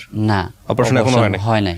হ্যাঁ আমার বাবার লগে কথা কইতেছি হুম যে আমার বাবারে কইছি, আমার বাবা তো জানে না যে অপারেশন কিডনি বিক্রি করে আমি টেহা দিব। আমার বাবা আমার মারে বলছি, মা আমি এই যে ঢাকা দৌড়াদৌড়ি পারতাছি, একটা ব্যাংকে লোন তোলার লিগে 5 লাখ টাকা আমি লোন তুলবো, এই ব্যাংকের থেকে লোন তুইলে তোমাকে আমি বাড়ি কিনে দিব। তুমি চিন্তা করো না, আমি ঢাকা যাই, ঢাকার থেকে আইয়া এই ব্যাংক থেকে ঢাকার থেকে আওয়ার আগে আমার ব্যাংকের থেকে লোন দিব, লোন দিলে তাহলে আমি তোমাকে বাড়িটা কিনে দেহারম। এই কথা বলার পরে হেরা তখন আপনি কি বাংলাদেশ না ইন্ডিয়াতে? ইন্ডিয়াতে। ইন্ডিয়াতে। হ্যাঁ, তো ইন্ডিয়াতে গেছেন কয়দিনের জন্য আপনি? ইন্ডিয়ায় গেছি, হেরা বলছিল 1 মাস 10 দিন। আচ্ছা 1 মাস 10 দিনের কথা কয়, প্রায় 3 মাস লাগছে আমার। আচ্ছা তারপর?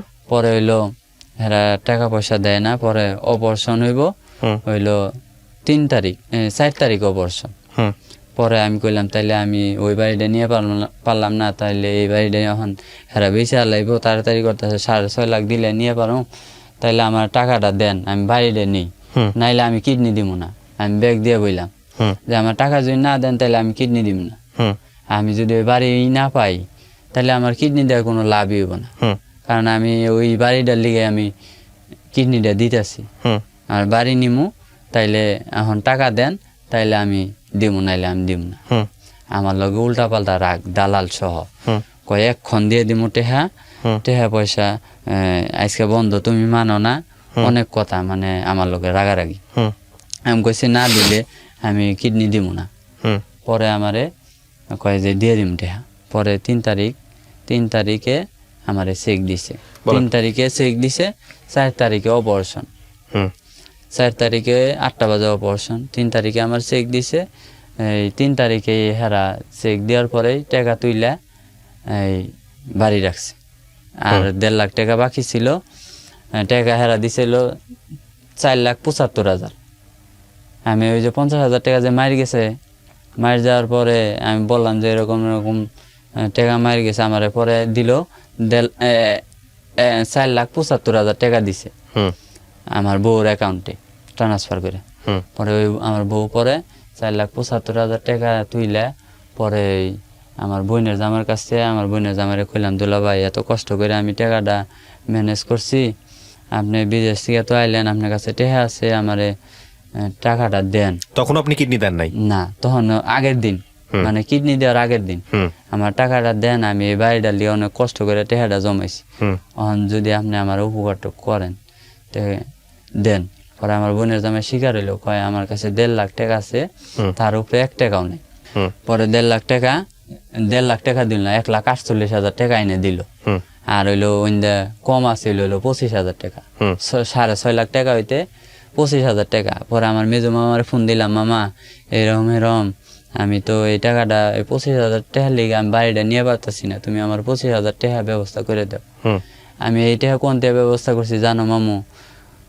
আমি কিডনি দিতেছি, ঠিক আছে, কিডনি বিক্রি করে টাকাটা ব্যবস্থা করছি, তুমি আমার দয়া করে 25,000 টাকা দাও। আর মামা কয় আমি 1 টাকাও দিয়ে হারম না। মামা যে মামা মেজো মামা ধার নিছিলেন যে মামার কাছে? হ্যাঁ, প্রথম যে মামার কাছে ধার নিছিলাম 60,000, ওই মামা কয় আমি তোরে 1 টাকাও দিয়ে হারম না। পরে দিল না, পরে কি করবো? পরে একজনের কাছ থেকে 30,000 টাকা হ্যাঁ দিব, মাসে 6,000 টাকা লাভ দিয়ে। মানে 1 মাস রাখলে 6,000 টাকা দেওয়া লাগবো। আমি কইলাম নেও, এখন যদি 25,000 টাকার লিগে আমি বাড়ি না নিয়ে হারি তাই নেও, এখন কি করবা, নিয়ে তুমি বাড়িটা নেও। পরে 30,000 টাকা নেয়, নিয়ে 5,000 টাকা ওই যে লোকজনরে দেওয়া লাগে যে জমি নিলে, পরে 30,000 টাকা নিয়ে ওইটা বাড়িটা নেয়। বাড়িটা নেওয়ার পরে আমার অপারেশন করে। অপারেশনের টেবিলে আপনি যান? অপারেশন আপনার ফ্যামিলির কেউ জানতো না? না। যখন অপারেশন টেবিলে যাচ্ছেন তখন ওই মুহূর্তে অনুভূতি কি ছিল যদি মারা যান? তখন হইলো অনুভূতি মারা গেলে গেলা, যাক বাড়িতে হয়েছে। হ্যাঁ বাড়ি হয়েছে, ওরা সুখে থাকবো, মানে বাবা মা থাকবো সুখ। What a story, what a story, what a story. এই ছেলেটা ফেস দেখাতে চায় নাই, যদিও ফেস দেখাতো তাহলে ভিডিও আকারে এটা আমি সোশ্যাল মিডিয়াতে নিয়ে আসতাম। তারপর কি হলো? পরে অপারেশন টেবিলে খেলাম, স্যার আগে ওই আপা কাছে আসছিল, কথা বলতেছিলাম যে আপা আমি যদি মরেই যাই তাইলে আপনার ফ্যামিলিরা দেখেন, আগেই তো বলছি। তারপর হেরা মানে মানে লোক ভালো, মানে কিরকম টাইপের জানি, কিন্তু মন মানসিকতা ভালো। পরে অপারেশন টেবিলে গেলাম, যাওয়ার পরে মনে মনে ভাবতাছি যে আল্লাহ মরে গেলে তো গেলামই, বাপ মা থুয়ে আইছি, আমার একটা মেয়ে আছে, যাতে দেখতে আমি যাতে আবার তাদের মুখ দেখতে পারি। আমার একটা আশা যে আমি যদি মরে যাই তাহলে আমার বাবা মা এই তাদের দেখবো কে, দেখার মতো কেউ নাই, আমার ফ্যামিলিতে দেখার মতো কেউ নাই, যে আমি মরে গেলে তাদের দেখবো। আমি চাই আল্লাহর কাছে, আল্লাহ আমি যেন বাইসা থাকতে আমার বাবা মারে মাটি দিয়ে যাইতে পারি। আল্লাহর কাছে এটাই আমার চাওয়া, যাতে তারা তাদের নিজের হাতে মাটি দিয়ে আমি মরতে পারি। অপারেশন টেবিলে যাই আর এটি বলি যে আল্লাহ আমার এই আশাটা তুমি পূরণ করো, হ্যাঁ যাতে আমি নিজের হাতে মাটি দিতে পারি। আমার জীবনের চিন্তা আমি করি না। পরে অপারেশন টেবিলে গেলাম, অপারেশন টেবিলে যাওয়ার পরে অজ্ঞান কর মাছ দিল, পরে আর কিছু বলতে পারি না। পরে 2 দিন পরে এমনি মানে ছায়া থাকতে পারি, ছায়া রয়েছি দেখতাছি, কিন্তু কথা বললে যে কথা বলবো কথা বলতে পারি না। পরে কথা বলতে পারি না, ছায়া দেখি আর হইলো ব্যথা, প্রচণ্ড ব্যথা। পরে ব্যথা কইলে ইঞ্জেকশন দেয় আর ঘুম, মানে এরকম 3 দিন পরে জ্ঞান ফিরছে। পরে ফিরার পরে আমার বাড়িতে তো আর কেউ জানে না। পরে এই 3 দিন ফোনে যোগাযোগ নাই, আমার বাড়িতে তো পাগল হয়ে গেছে। পরে আরে দালালে বলছি যে ভাই আমি 3 দিন কথা বলি না, আমার বাড়িতে অবস্থা খারাপ, আপনি আমার ফোনটা তাড়াতাড়ি দেন, আমি বাড়িতে কথা বলি। পরে 3 দিন পরে আমি কথা বললাম আমার মার সাথে, খালি এটুকু বললাম, মা তুমি ভালো আছো, তুমি বাড়িতে গেছো, তুমি খুশি হয়েছ? আর মায়ে কয় যে বাবা আমি খুশি হয়েছি, 2টা সন্তান নিয়ে গেছি, কিন্তু একটা সন্তানও বাড়িতে ফিরে আসে নাই এখনো। আমার বড় ছেলে মারা গেছে, তুইও তো, আমি একাই গেলাম, বাড়ি থেকে বাইরে গেলাম সবাই, কিন্তু ফিরে আইলাম আমি একা। বললাম মা তুমি খুশি হয়েছ, এটাই অনেক, আমি আইতাছি তাড়াতাড়ি, আমি খুব তাড়াতাড়ি আই বরং, তুমি একটু চিন্তা করো না। আপনার এই গল্পটা আপনার মা জানে যে আপনি কিডনি দিয়েছেন আপনার মাকে সুস্থ করার জন্য, বাড়িটা কিনে দিয়ে মাকে স্বাভাবিক করার জন্য? না, আজও জানে না? আজও জানলে কি হতে পারে? জানলে অনেক, মানে এমনি তো মাথায় ডিফিট আছে। শুধুমাত্র এই একটা কারণে আমি এই গল্পটার ওর ফেস দেখাইনি এবং এই গল্পটাকে আমি সোশ্যাল মিডিয়াতে আনিনি। সোশ্যাল মিডিয়া বলতে যেভাবে আনি আর কি, ভিডিও আকারে, শুধুমাত্র ওর মায়ের কারণে। নিঃসন্দেহে অসাধারণ সন্তানও, কিন্তু আমরা ইন্সপায়ার করি না কাউকে নিজের শরীরের ক্ষতি করে এরকম কাজ করার জন্য, ডেফিনেটলি নট। এটা বাংলাদেশ সরকারের নিয়ম অনুযায়ী আইন পরিপন্থী। কিন্তু ওর ভেতরের যে প্রেম, ওর ভেতরের যে ভালোবাসা ওর পরিবারের জন্য, ওর মায়ের জন্যে, ওর ভাই বোনের জন্যে, সেটা নিঃসন্দেহে প্রশংসার। আমাদের সমাজে এমনও ছেলে আছে, আমাদের সমাজে এরকম মানুষ আছে যারা তার মার মুখে হাসি ফোটানোর জন্যে এত কিছু করতে পারেন। আপনার বাবা আজও বলেছে কি যে তার এই ধার দেনা কেন হয়েছিল? আজও বলেনি? বলেন। বাবাকে কখনো জোর করেন নাই যে বাবা? বাবারে যদি জোর কইলে একটা কথা বলি 3 দিন 4 দিন না খায় থাকে, তার জন্য বলি না। থাকা কইলেই ফালাইছে, বইলে কি হইব? কারণ বাবা তো ফালাই তো আর দিতে পারি না। পৃথিবীতে একটা জিনিসের কোনো হিসাব হয় না, বাবা এবং মায়ের। মা যাই কিছু করুক না কেন মা, বাবা যাই কিছু করুক না কেন বাবা। এবং আপনি যদি ধর্ম মানেন তাহলে শত অপরাধ শত ভুল কিছু করার পরেও মার ব্যাপারে নরম হতে বলেছে আমাদের ধর্ম, সবসময় বলেছে। আপনি অনেক সৌভাগ্যবান একটা সন্তান। আপনি আপনার শরীর দিয়ে চেষ্টা করেছেন আপনার পরিবারকে হ্যাপি করার জন্য, এটাই তো সবচেয়ে বড় খবর। কিন্তু যদিও আমরা এই পন্থাটাকে সাপোর্ট করি না। এখন কিভাবে চলে? আপনার শরীরের মধ্যে খারাপ লাগে? ঠিক আছে এখন চলি, মানে ডিউটি করি, মেশিন চালাই না এই সাইড দিয়ে, মানে বেশি। আপনার কোন পাশে কিডনি নিয়েছে? এই সাইড, বাম পাশেরটা নিয়েছে? এই সাইড। ওকে। এই সাইডে যে সময় যে লোকটা নিয়েছে ও লোক ভালো আছে? জি, এখন সুস্থ আছে। কি করেন উনি? উনি হলো শিক্ষক, মানে শিক্ষা অফিসে চাকরি করে। শিক্ষক। আর যোগাযোগ রাখে আপনার সঙ্গে? আসার পরে 2 দিন ফোন দিছে, কেমন আছো, কি অবস্থা, ভালো আছে একটু। মানে ওনার 2টো কিডনি ড্যামেজ হয়ে গেছিল? হ্যাঁ, 2টা কিডনি ড্যামেজ হয়ে গেছিল। এখন আমি গার্মেন্টসে জব করি, যে সময় পাও দেয় এরকম মেশিনে কাজ করতে হয়, তখন এক সাইডটা দুঃখ পাই। কয়দিন হয়েছে আপনার অপারেশনের? অপারেশন হয়েছে জানুয়ারি মাসের 4 তারিখ। বেশি দিন হয়নি, মাত্র কয়েক মাস। ডাক্তার কি বলেছে আপনার এই কিডনির ব্যাপারে, কোন যত্ন নিতে হবে, কি করতে হবে, এগুলো কিছু বলেছে? ডাক্তার বলছে রেস্ট নিতে হবে, আপনার 2-4-6 মাস রেস্ট নিতে হবে, আর আপনি সাবধানে বাড়ি কাজ করতে পারবেন না। কিন্তু ভারী কাজ করতে হয় আপনাকে? আমাকে বাড়ি কাজ তো করতেই হয়। মনের মধ্যে ভয় লাগে? ভয় তো লাগেই, মানে ভয়। আমি সবসময় একটা কথা খালি চিন্তা করি, সামনের দিনগুলো আমার কিভাবে যাইব, মানে আজকে তো গেল, পরের দিন কিভাবে যাইব। একটা মেয়ে আছে? হ্যাঁ। বয়স কত? 3 বছর। আল্লাহ চালাবে, ভয় পাওয়ার কিছু নাই। হ্যাঁ, একটা কিডনি নিয়ে মানুষ 2 দশক, কি বলে আপনার 20 বছর, 30 বছর, 40 বছর পুরো জীবনই বেঁচে থাকে। কারো একটা কিডনি নিয়ে দুনিয়াতে আসে। টেনশনের কোনো কারণ নাই। প্রথম কথা হচ্ছে সবকিছু আল্লাহর উপরে তাওয়াক্কালতু আলাল্লাহ, এবং কোনো টেনশন করবেন না। আপনি আপনার পরিবারকে বাঁচানোর জন্য আপনার যা করা উচিত আপনি সেটা করছেন, যদিও এটা ইসলাম সাপোর্ট করে না এই ধরনের কাজ। কিন্তু আপনি মন প্রাণ দিয়ে আপনি দোয়া করবেন, আল্লাহর কাছে চাইবেন যে আল্লাহ তুমি আমার বাবা মা, আমার যারা পরিবার আছে তাদেরকে তুমি ভালো রাখো। একটা সুসন্তান আসলে সেই যে তার পরিবারের জন্য দায়িত্ব পালন করে, এবং এই ছেলেটা উপায়ন্তর না পেয়ে নিজের কিডনি বিক্রি করে নিজের মায়ের মুখে হাসি ফোটাতে চেয়েছে। কতটা বাধ্য ছিল সেটা আপনারা পুরো গল্পটা শুনলে পারবেন। আমরা আবারও বলছি, এই ধরনের গল্পকে আমরা ইন্সপায়ার করি না, তবে আজকের এই গল্পটা প্রচার করার পেছনের অন্যতম উদ্দেশ্য হচ্ছে যে আমরা অনেকে দুঃখ দুর্দশায় থেকে অনেকেই হতাশ হয়ে যাই, সুইসাইডের পথ বেছে নেই, অনেক বড় ধরনের ভুল করে ফেলি, জীবন নিয়ে অনেক হতাশ হয়ে নিজেদের ভাগ্যকে ব্লেম করি। তারা আজকে এই ছেলেটার গল্পটা শুনে নেবেন, আরো অনেকবার শুনবেন, নিজেরা অনেক ভালো আছেন, অন্তত এতটুকু মনে হবে এই গল্পটি শোনার পর। আমি আপনাকে ধন্যবাদ দিই যে আপনি আজকে এখানে এসেছিলেন। আপনার গল্পটি যদি আমি সোশ্যাল মিডিয়াতে নিয়ে আসতাম তাহলে এটা ঝড় তুলত, কিন্তু আমি চাইনি, কারণ একটাই, আপনার মা যাতে কোনোভাবেই কষ্ট না পান। আমি আপনার জন্য দোয়া করি, নিশ্চয়ই আপনি ভালো থাকবেন, এবং এই অনুষ্ঠান যারা শুনবে লক্ষ লক্ষ মানুষ, তারাও আপনার জন্য অন্তর থেকে দোয়া করবে। রনি মিয়া ভালো থাকুক প্রিয় দর্শক এবং শ্রোতা, সেই আশাবাদ ব্যক্ত করে আজকের মতো শেষ করছি। কিছু কি বলার আছে শেষে আপনার দর্শকদের জন্য, শ্রোতাদের জন্য? কিছু মানে বলবো যে এখনকার সমাজে বাবা মা মানুষের বিদ্যা হলে অনেক ছেলেরা দেখে না, তাদের বৃদ্ধাশ্রমে বিভিন্ন মিডিয়ায় দেখা যায় বৃদ্ধাশ্রমে রাইখে আসে, রাস্তাঘাটে ফালাই দেয়।